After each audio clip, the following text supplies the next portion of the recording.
برطانیہ اور فرانس کے درمیان چلنے والی ایک ریل جو برطانیہ جا رہی تھی اس میں مسافروں کی گنجائش کے مطابق تعداد پوری ہو چکی تھی، صرف ایک ہی نشست خالی تھی۔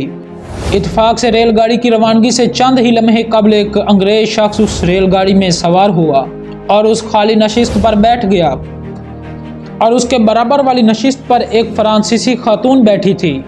فرانسیسی خاتون کے چہرے پر گہری تشویش کے سائے لہرا رہے تھے اور وہ اپنی حرکات و سکنات سے مضطرب دکھائی دے رہی تھی، اور جب اس کے چہرے پر شدید تناؤ نمودار ہوا تو اس انگریز شخص سے رہا نہ گیا اور وہ پوچھ بیٹھا کہ آپ اتنی پریشان کیوں ہیں؟ اس خاتون نے ہچکچاتے ہوئے کہا کہ میرے پاس برطانیہ قانون کے مطابق مجاز رقم سے زیادہ رقم ہے، جو 10,000 برطانوی پاؤنڈ بنتے ہیں۔ فرانس میں اتنی رقم رکھنا کوئی جرم نہیں، مگر برطانیہ میں تو یہ جرم ہے، نہ جانے وہاں میرے ساتھ کیا سلوک ہوگا۔ اور وہ انگریز کہنے لگا کہ یہ تو کوئی بڑا مسئلہ نہیں ہے، اتفاق سے میرے پاس چند 100 پاؤنڈ ہیں، اگر آپ راضی ہوں تو آپ رقم کو اس طرح تقسیم کریں کہ آپ آدھی رقم یعنی 5,000 پاؤنڈ مجھے دے دیں اور باقی 5,000 پاؤنڈ اپنے پاس رکھیں۔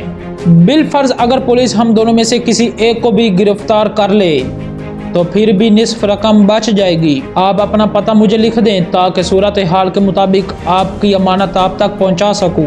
فرانسیسی خاتون نے اسے اپنے گھر کا مکمل پتہ لکھ کر دے دیا۔ ریل سے اتر کر وہ فرانسیسی خاتون پولیس کی تفتیشی رکاوٹوں کے درمیان سے بغیر کسی رکاوٹ کے تقریباً گزر ہی چکی تھی کہ وہ انگریز شخص پولیس افسران کو مخاطب کرتے ہوئے چیخا، جناب اس عورت کو پکڑیں، یہ 10,000 پاؤنڈ غیر قانونی طور پر لے کر جا رہی ہے، اس میں سے آدھی رقم میرے پاس ہے اور باقی آدھی رقم اس کے پاس ہے۔ میں برطانیہ کا محب وطن شہری ہوں اور میں اپنے ملک کے ساتھ غداری کبھی سوچ ہی نہیں سکتا۔ میں نے جان بوجھ کے اس کے ساتھ تعاون کیا تاکہ عظیم برطانیہ کے ساتھ میری حب الوطنی ثابت ہو سکے۔ پولیس نے اس عورت کو پکڑ لیا اور جب دوبارہ معائنہ کیا تو اس سے وہ رقم برآمد ہو گئی اور اس نے برطانوی شہری کے الزامات کی بھی تصدیق کر دی۔ بعد ازاں برآمد ہوئی رقم کو ضبط کر لیا گیا۔ انگریز شخص نے بھی اپنے پاس رکھے ہوئے 5,000 پاؤنڈ پولیس کے حوالے کر دیے اور اس شخص کا شکریہ ادا کیا اور اس کے جذبہ حب الوطنی کو خراج تحسین پیش کیا۔ پولیس حکام نے اس خاتون کو دوسری ریل کے ذریعے واپس فرانس روانہ کر دیا۔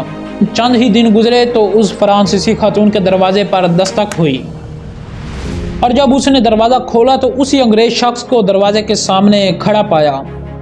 حیرانی اور غصے کے ملے جلے تاثرات کے ساتھ اس نے اس انگریز کو کہا کہ تم کتنے جھوٹے اور مکار شخص ہو، جس نے دھوکے کے ساتھ میری ساری رقم پولیس کو برآمد کروا دی، اور دیکھو کہ تم کتنے بے شرم ہو کہ ایک بار پھر میرے سامنے ڈھٹائی سے کھڑے ہو۔ انگریز نے فرانسیسی خاتون کی کسی بھی ترش بات کا جواب دینے کی بجائے اس کے ہاتھ میں لفافہ تھمایا اور سپاٹ لہجے میں کہنے لگا، یہ آپ کی رقم اور ساتھ میری طرف سے انعام بھی ہے۔ فرانسیسی خاتون اس کی بات سن کر حیران رہ گئی کہ یہ کیا ماجرا ہے۔